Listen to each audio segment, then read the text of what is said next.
네,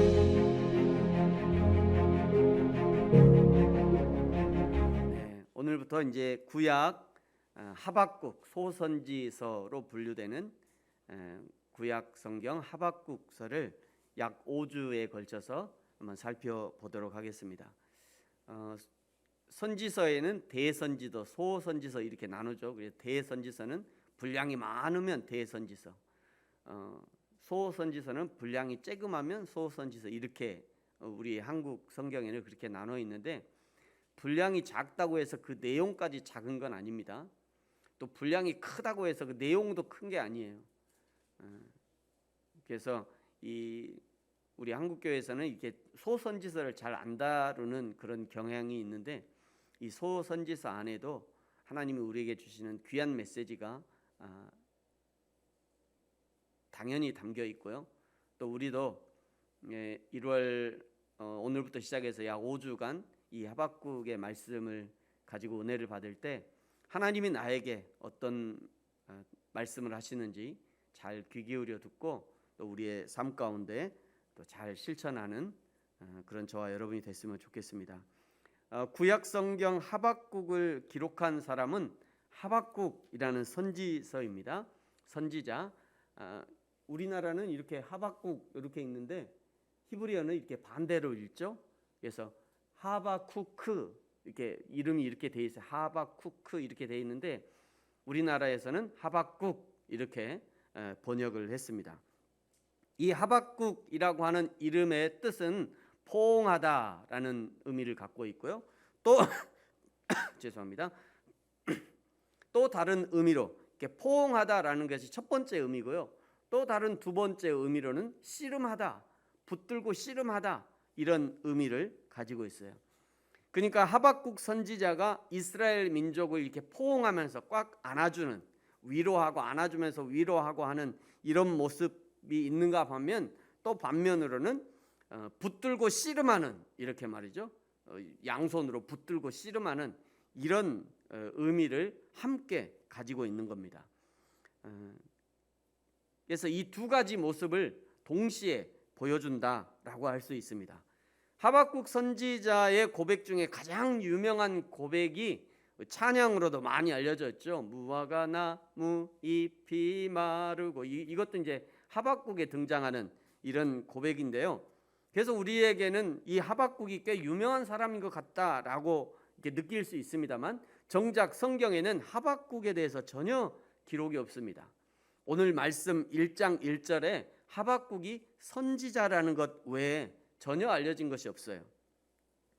하박국 선지자는 이제 곧 바벨론에 의해서 멸망당할 남유다에 하나님의 경고를 가지고 파송된 사람입니다. 하박국에는 북이스라엘이 아수르에 멸망당한 것에 대한 언급은 없고요. 대신 바벨론의 위협이 임박한 것을 묘사한 것으로 봐서 이 책의 기록 시기는 히스기야, 남유다의 왕 히스기야 이후부터 바벨론에 의해서 이제 남유다가 멸망하기 요 전까지 아마 요 시기에 기록이 되었을 것이다 라고 추측합니다. 남유다의 예루살렘이 어떤 상황이었기에 하나님은 바벨론을 일으켜서 남유다를 멸망시키려고 하시는 것인가? 당시의 남유다의 상황을 가장 적나라하게 보여주는 부분이 예레미야서에 등장해요.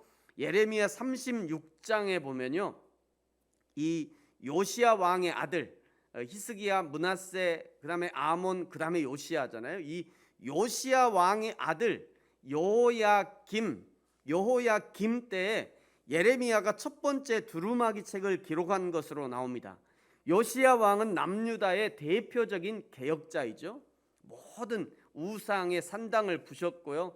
그리고 여호와 하나님 아닌 것들 다 때려 부시고 없애고 하는 일들, 아주 강력하게 개혁을 추진했던 사람이죠. 31년간 왕의 자리에 있으면서 남유다의 종교 개혁을 실천했던 사람입니다. 열왕기하 23장에 보면요, 이 요시야가 유월절을 지켰고 모든 우상을 제거했고 하나님의 율법을 지켜서 하나님이 기뻐하시는 내용이 등장합니다. 이렇게 등장하죠. 요시야와 같이 마음을 다하며 뜻을 다하며 힘을 다하여 모세의 모든 율법을 따라 여호와께로 돌이킨 왕은 요시야 전에도 없었고 후에도 그와 같은 자가 없었더라. 누구랑 비슷하죠? 다윗, 하나님이 다윗을 칭찬할 때 이 비슷하게 칭찬했거든요. 하나님이 다윗을. 이만큼 요시야 왕의 개혁이 철저하게 진행되었다는 것을 알 수 있는 거죠. 이런 요시야 왕이 죽고 난 다음에 그 다음에 여호아하스가 왕이 되지만 3개월 만에 애굽에 의해서 폐위가 되고요. 다시 요시야 왕의 둘째 아들 엘리야김이 왕으로 세워졌는데, 그런데 애굽이 엘리야김을 이름을 바꿉니다. 여호야김이라고 이름을 바꿔버려요. 왜 바꿨냐면 마치 우리 일제강점기 때 백성들의 이름을, 성과 이름을 바꿨잖아요. 애굽에 복종하라는 의미로 이름을 바꿔버린 겁니다. 그런데 그 여호야김 왕은 악한 왕으로 열왕기하 23장 37절에 이렇게 기록하고 있어요. 여호야김이 그의 조상들의 행한 모든 일을 따라서 여호와 보시기에 악을 행했다. 악한 왕으로 기록되어 있는 거예요. 그 다음에 여호야긴, 그 다음에 시드기야 있고 나서 이 시드기야 때 남유다가 이제 멸망하게 되는 거죠.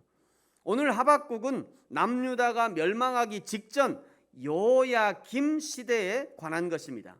이 악한 왕 여호야김의 시대에 선지자로 활동하던 사람들이 4명이 있어요. 나훔, 스바냐, 하박국, 예레미야. 나훔, 스바냐, 예레미야, 하박국, 이 네 사람이 요 시대 여호야김 시대에 선지자로 활동했던 사람들이에요. 나훔은 니느웨에 대해서 이제 경고하죠. 니느웨에 대해서. 스바냐는요, 보복의 날 하나님의 숨겨주심을 예언합니다. 예레미야는 죄가 얼마나 비통한가에 대해서, 예레미야 애가가 슬픈 노래잖아요. 너희들이 죄를 지어서 우리가 이렇게 슬프게 되었다 하면서 애가를 불러서 노래했던 사람이야. 그 다음에 오늘 하박국 선지자는 믿음과 정의에 대해서 선포합니다. 이 여호야김 왕의 악함을 가장 적나라하게 기록하고 있는 것이 예레미야에 등장하는데요. 예레미야 36장에 보면 예레미야가 첫 번째 두루마기 책, 오늘날 성경이죠. 예레미야가 기록한 첫 번째 두루마기에는 요시야의 날로부터 오늘까지, 그러니까 여호야김의 아버지 요시야 왕이 어떻게 개혁을 했고 어떻게 우상들을 제거했는지 너무나 상세하게 기록되어 있어요. 그 두루마리 책을 모든 고관들과 서기관들 앞에서 읽어주자 여호야김의 아버지 요시야 왕이 얼마나 철저하게 신앙을 개혁했는지, 우상을 타파했고 하나님을 기쁘시게 하는 왕이었는지 모두가 읽고 그냥 깜짝 놀랄 정도로 그렇게 기록되어 있었던 거예요. 그래서 이 여호야김 왕에게 여기 이 두루마기에 이러이러한 내용이 기록되어 있습니다 라고 보고를 하죠. 그러자 여호야김 왕도 궁금했던지 그 왕에게 그 두루마리를 읽어봐라. 그래, 그럼 두루마기 가져와서 그 두루마기 좀 읽어봐. 이렇게 얘기해요. 그러면서 이제 이 여호야김 왕의 행동을 예레미야 36장 22절부터 기록하고 있는데요. 이렇게 기록하고 있어요. 잘 보세요, 여러분. 그때는 9째 달이라 왕이 겨울 궁정에 앉았고 그 앞에는 불피운 화로가 있더라. 여후디가 읽는 사람이죠. 성경을 읽어주는 거예요. 여후디가 선호 쪽을 낭독하면 왕이 면도칼로 그것을 연하여 베어 화롯불에 던져서 두루마리를 모두 태웠더라. 이 여후디가 성경을 읽어줬더니 이 왕이 면도칼을 가져가고 성경을 짝짝 찢어가지고요 그냥 화롯불에 던져 넣은 거예요. 불쏘시개로. 24절을 보십시오. 왕과 그의 신하들이 이 모든 말을 듣고 두려워하거나 자기의 옷을 찢지 아니하였고 엘라단과 들라야와 그마랴가 왕께 두루마기를 불사르지 말도록 아뢰어도 왕이 듣지 않았대요. 26절 왕이 왕의 아들 여라무엘과 아스리엘과 아들 스라야와 압디엘의 아들 셀레미야에게 명령하여 서기관 바룩과 선지자 에레미야를 잡아오래요. 잡아와서 뭐 하려고요? 죽이겠다는 거죠. 죽이겠다는 거예요. 지금 남유다의 상황이 이렇다는 겁니다. 왕은 여호와 하나님의 말씀을 무시하고 성경을 읽어주면 하나님의 말씀대로 살지 못한 그 아버지처럼 여호와를 경외하며 살지 못한 것을 회개하면서 그 표시로 말이죠. 그 표시로 자기 옷을 찢어가면서 하나님 앞에 용서를 구해야 되는데 오히려 그 성경을 면도칼로 착착 찢어갖고요, 다 불태워버린 거예요. 그리고 선지자들은 잡아 죽이려고 그 애들 잡아와 라고 하는 이런 망령된 상황이었다는 거예요. 이렇기 때문에 하나님은 남유다를 바벨론의 손에 넘기시려고 하는 것이고요, 선지자 하박국은 어떻게든 하나님의 심판에서 이스라엘을 구원해 보려고 하고 있는 겁니다. 하박국의 이름대로잖아요. 하박국의 이름대로 하박국, 포옹하다, 씨름하다. 하나님의 심판 앞에서 이스라엘을 붙들고 있는 거예요 지금. 그리고 그 이스라엘이 하나님의 심판에서 벗어나도록 지금 씨름하고 있는 거죠. 오늘 이 하박국서는 전체 3장으로 되어 있고요, 1장과 2장은 하박국 선지자의 질문과 하나님의 답변으로 구성되어 있습니다. 이제 계속 질문이 등장해요. 3장은 이 모든 질문이 끝나고 하나님을 향한 하박국의 하나님을 향한 기도와 찬양으로 되어 있습니다. 하박국 선지자가 생각할 때 선하고 의로운 이스라엘은 고난을 당하고 악인 즉 바벨론은 형통하는 이 현실에 대해 하박국은 많은 고민을 할 수밖에 없었던 거죠. 그래서 하나님께 이렇게 질문합니다. 오늘 2절입니다. 여러분 우리 2절 하박국의 마음으로 하나님 앞에 질문하는 마음으로 우리 같이 한번 2절 읽겠습니다. 시작.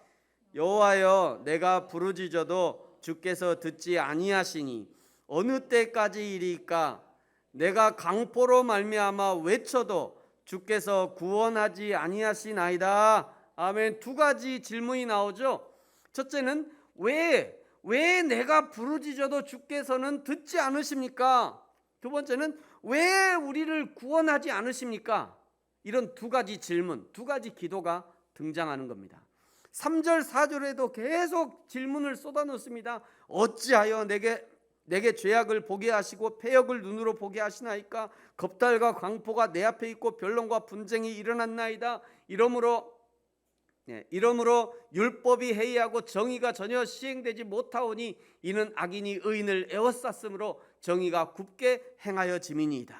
3절을 보면요, 지금 하박국 선지자가 보는 세상의 모습을 아주 적나라한 표현으로 표현하고 있어요. 죄악을 보고, 그 다음에 패역을 보고, 또 겁탈과 강포가 내 앞에 있고, 또 변론과 분쟁이 일어났습니다. 총 6가지 세상의 모습을 보여주죠.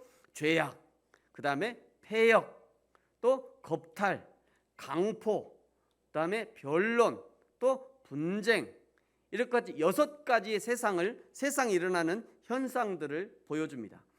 왜 이런 현상이 벌어지고 있는가? 하박국의 해석이 이래요. 여러분 우리 4절 같이 한번 읽어볼까요? 4절은 이제 하박국이 보니까 왜 이런 일들이 일어날 수밖에 없었는가, 그런 해석을 하박국이 하는 겁니다. 같이 한번 읽어보죠. 시작. 이러므로 율법이 해이하고 정의가 전혀 시행되지 못하오니 이는 악인이 의인을 에워쌌으므로 정의가 굽게 행하여 짐이니이다. 아멘. 4절 때문에 3절이 일어난 거고 3절 때문에 4절이 일어난 거예요. 그 2가지가 사실은 서로 연관이 있는 거죠. 율법이 해이해졌고 정의가 전혀 시행되지 않으니까 악인이 의인을 에워싸고 정의가 굽어버렸다. 그런데 이런 세상에 여전히 하나님의 사람들, 하나님이 사랑하시는 사람들이 살아가고 있다는 거예요. 여전히. 그래서 하박국 선지자가 하나님께 묻고 기도하고 있는 겁니다. 지금 하박국은 불의를 당하는 사람들, 근심하고 압박당하는 사람들과 함께 눈물을 흘리고 있는 거죠. 선량한 사람들이 고통을 당하는 현실을 보고 마음 아파하고 있는 것입니다. 악인이 여전히 활개를 치고 거리를 활보하고 있어요. 법이 제대로 시행되지 않고 공의가 무너지고 있습니다. 이러한 일들이 공공연하게 일어나는 현실을 보면서 안타까워하는 거죠. 여러분, 저와 여러분은 이런 일들을 우리도 많이 보게 될 겁니다. 지금 우리 대한민국의 대통령 선거 이제 준비가 지금 한참 막 하고 있잖아요. 대선 후보들이요, 서로 그냥 그동안 숨겨놨던 상대방의 그거를 그냥 다 막 까발리고 있어요. 서로에게 막 서로 이쪽은 저쪽을, 저쪽은 이쪽을 막 까발립니다. 들춰내기 바빠요. 어떻게 그동안 저런 비리들을 숨겨놨을지 놀라울 정도예요. 그런데 신기한 것은 대선이 끝나면요, 대부분 없던 것처럼 조용해집니다. 선거할 때만 들춰내고 끝나면 서로 다 봐줘요. 모든 고소 고발 다 취소하고요. 선거 끝나면. 지금까지 항상 그랬어요. 어떻게 그렇게 할 수 있나 하면서도 그냥 그렇게 지나가는 거예요. 선거가 끝나면 검찰, 경찰도 서로 정권의 눈치를 보면서요, 백성들도 별로 관심이 없어요. 여전히 범죄자들은 뒤에서 범죄를 저지르고 있고 백성은 자기 살기에도 바쁜 거예요. 여러분, 그래서 백성들이 정치에 관심을 가져야 하고요, 정치에 참여해야 되고, 여러분 꼭 투표하셔야 됩니다. 그래야 조금씩 나라가 변하는 거예요. 여러분이 생각하고 있는 그분을 꼭 투표하세요. 안 그러면 엉뚱한 사람이 이게 당선이 되면 나라가요, 여전히 세상은 불의와 불법한 자가 잘 되어지고 약간의 불법이 마치 지혜처럼 통용되는 그런 시대에 살고 있는 거죠. 그리스도인들은 그런 시대를 보고 그런 시대를 살아가면서 포기하지 말고 오늘 하박국처럼 하나님 앞에 기도해야 하는 겁니다. 하나님 앞에 질문해야 되는 거예요. 하나님, 왜 나의 기도를 들어주지 않으십니까? 하나님, 왜 구원하지 않으십니까? 하나님, 왜 나로 이런 죄들을 보게 하십니까? 차라리 안 보면 좋을 걸. 안 보이면 좋을 걸. 왜 나로 이런 걸 보게 하십니까? 왜 세상은 정의와 공의가 시행되지 않는 것입니까? 어찌하면 우리의 기도는 하나님 앞에 올려드리는 끝없는 질문과도 같은 것입니다. 우리의 질문이 그치고 이 모든 질문에 대한 대답을 얻는 그날이 하나님 앞에 서는 날이 될 것이에요. 이 하박국의 질문에 대해서 하나님이 이제 대답하시는 부분이 오늘 5절부터 11절까지 이제 하나님이 대답해 주셔요. 하박국이 질문을 했으니까 이제 하나님이 대답해 주실 차례인 거죠. 5절을 보세요. 여호와께서 이르시되 너희는 여러 나라들을 보고 또 보라. 이렇게 보고 또 보라. 그리고 놀라고 또 놀랄지어다. 이 말은 단순하게 눈에 보여지는 것만이 아니라 그 이면에 숨겨진 것을 봐야 한다는 거예요. 그 이면에. 단순하게 눈에 보여지는 현상을 보고 놀라는 것만이 아니라 그 현상 뒤에 숨은 하나님의 뜻을 찾아보고 놀라야 한다. 그런 의미인 것입니다. 지금까지 이스라엘 백성은요, 자기들의 하나님이 지켜주시고 우리 하나님이 나를 지켜주시고 하나님이 우리를 선택하셨고 내가 어디에 있든지 여호와 하나님이 항상 내 편이 되어주시고 설령 내가 조금 잘못해도 우리 하나님은 늘 나의 편이 되어주신다. 늘 이렇게 하고 살았어요. 이스라엘의 선민사상이라고 하죠. 어떤 일이 있어도 하나님이 보호하사 우리나라 만세를 부르고 살던 사람이에요. 그런데 그런 교만한 환상이 곧 깨질 것이다. 이 얘기를 하는 겁니다.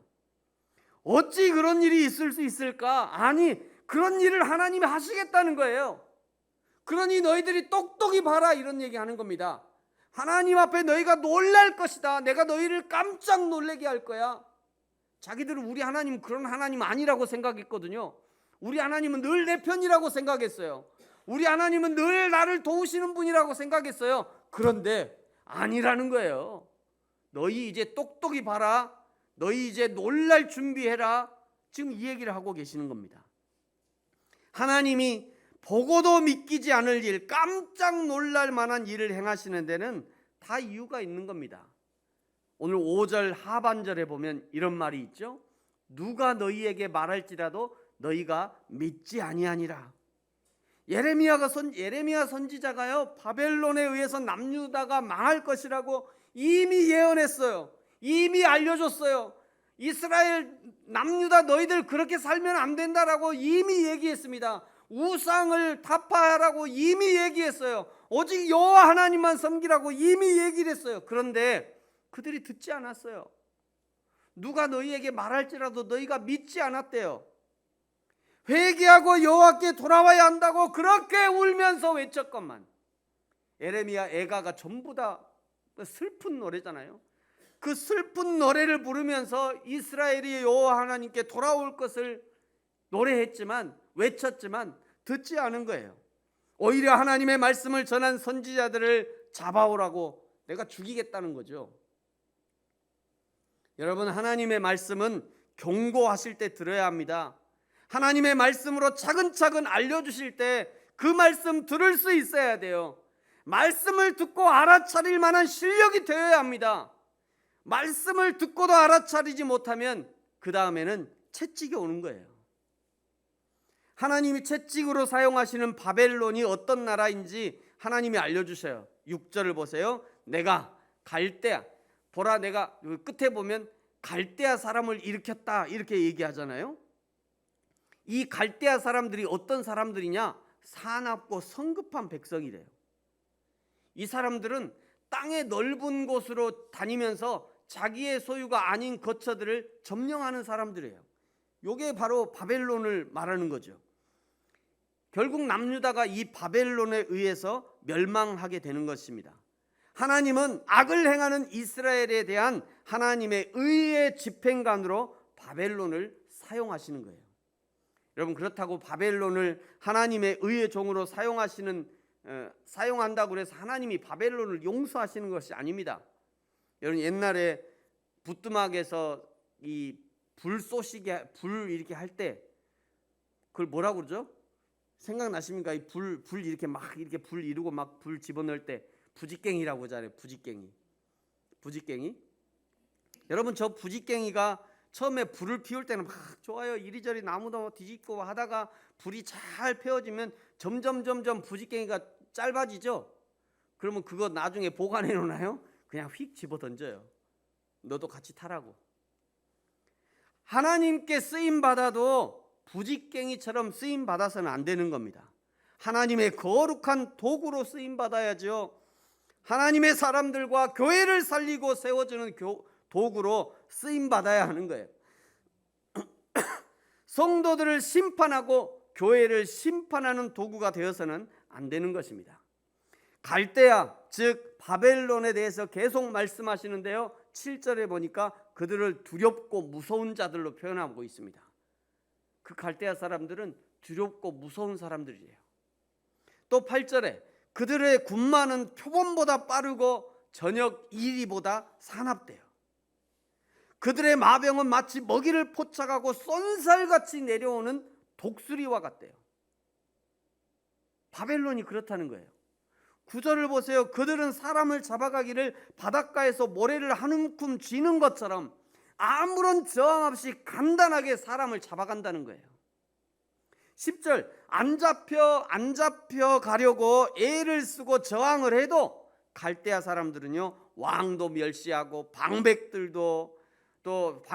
조소하고 견고한 장군들을 다 비웃고요. 아무리 견고한 성이 있어도 비웃고 흉박이를 쌓아서 쉽게 점령할 거래요. 계속해서 11절, 그들은 자기들의 힘을 자기들의 신으로 삼는 자들이니 하고 싶은 대로 법도 원칙도 없이 바람같이 급히 몰아간답니다. 권투 있잖아요. 권투 운동을 하면 저 사람의 주먹이 이제 레프트가 나왔으니까 라이트가 나오고 이렇게 이제 예상을 하고 맞으면 아무리 세게 쳐도 견딜만 하대요. 왜? 예상을 했으니까, 대비를 하고 있으니까. 근데 가장 치명타가 되는 것이 전혀 예상하지 않은 곳에서 주먹이 나와서 맞을 때 그 주먹을 정통으로 맞으면요 회복이 불가능할 정도로 큰 충격을 받는데요. 우리 대한민국에 아주 유명한 이 UFC 선수가 있어요. 정찬성이라고. 이 사람이 정찬성이거든요. 이 코리아 좀비라는 정찬성 선수예요. 저 선수가 5라운드를 다 잘했어요. 마지막 5초 남겨놓고 전혀 예상하지 못한 이렇게 마지막 5초만 잘 번대면 우리가 이기는 거예요. 우리 한국이 이기는 건데 저 사람이 이기는 건데 마지막 5초를 남겨놓고 세상에 이것도 아니에요. 그냥 이렇게 맞아가지고 그냥 실신 KO패를 당해버렸어요. 여러분 여기 11절은 바벨론이 멸망할 때 어떻게 고통스럽고 치명적인 상처를 입고 멸망당할 것인가 뿐만 아니라 그 다음에 이제 남유다도 이렇게 멸망할 것이라는 것에 대한 복선이 깔려 있는 겁니다. 먼저 이제 바벨론을 자기들의 힘을 자기들의 신으로 삼는 자 이 사람들은 바람같이 급히 몰아간다. 이게 이제 바벨론이 이렇게 멸망할 거다라는 말이고 동시에 이것은 남유다도 이렇게 멸망할 것이다. 이런 얘기를 하는 거죠. 왜냐하면 자기의 힘을 의지하고 그것이 신이 된 개인과 나라는 반드시 망하게 되어 있기 때문입니다. 그것이 하나님의 심판이기 때문이에요. 마태복음 26장에는요 예수님이 겟세마네에서 기도하시고 병사들에게 잡히시는 장면이 기록되어 있는데요, 예수님을 잡으러 오는 병사들을 막아서면서 베드로가 자기가 가지고 있던 베드로가 칼을 갖고 있었어요.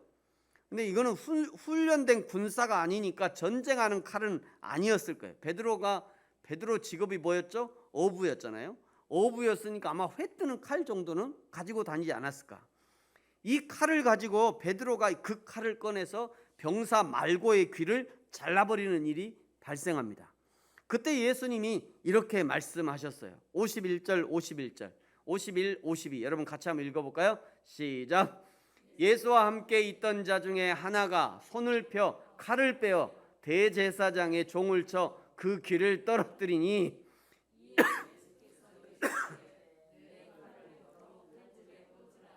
칼을 가지는 자는 다 칼로 망하느니라. 아멘. 지금 유다를 칼로 지배하는 바벨론이 이와 같다는 거예요. 바벨론은 자신의 칼을 의지하고 자신들의 의지하는 칼로 많은 나라들과 사람들을 점령하고 잡아갔지만 결국 그 칼에 의해서 망하게 된다는 겁니다. 여러분, 저와 여러분도 마찬가지입니다. 오늘 저와 여러분은 무엇을 의지하고 계십니까? 나는 오늘 무엇을 의지하고 있습니까? 여러분에게 안정감을 주는 것은 무엇이 있습니까? 권력입니까? 명예입니까? 또는 사람입니까? 아니면 물질입니까? 잠언 29장 25절은 분명하게 우리에게 이렇게 말씀해요. 같이 한번 읽겠습니다. 시작. 사람을 두려워하면 올무에 걸리게 되거니와 여호와를 의지하는 자는 안전하리라. 아멘. 사랑하는 성도 여러분, 오직 여호와 하나님을 의지함으로 저와 여러분의 인생이 안전을 누리시기를 예수님의 이름으로 축복합니다. 이제 말씀을 맺겠습니다. 선지자들을 통해서 이스라엘의 죄를 지적하고 회개하고 돌아올 것을 강력하게 요청했지만 남유다의 여호야김 왕부터 고관들과 백성들까지 그들은 여호와 하나님을 버리고 우상을 섬기는 죄를 짓게 됩니다. 그 결과 하나님이 바벨론을 일으키시고 이제 그들을 심판하겠다고 말씀하시는 거예요. 하박국 선지자는요, 이런 폭풍우 앞에 놓인 이스라엘을 끌어안고 기도하고 있고 동시에 마치 야복강의 야곱처럼 하나님과 이스라엘의 회복과 축복을 위해서 기도하고 있는 것입니다. 저와 여러분이 나 개인과 가정과 나라와 민족과 성도들과 교회를 위해 오늘 하박국의 심정으로 하나님 앞에 묻고 기도하면서 동시에 나에게 우리에게 교회에 은밀하게 숨어든 교만의 모습은 없는지 늘 살피고 뿌리 뽑아서 하나님의 심판이 아니라 하나님의 축복으로 회복하고 돌이키는 저와 여러분이 되어지기를 예수님의 이름으로 축복합니다. 기도하겠습니다.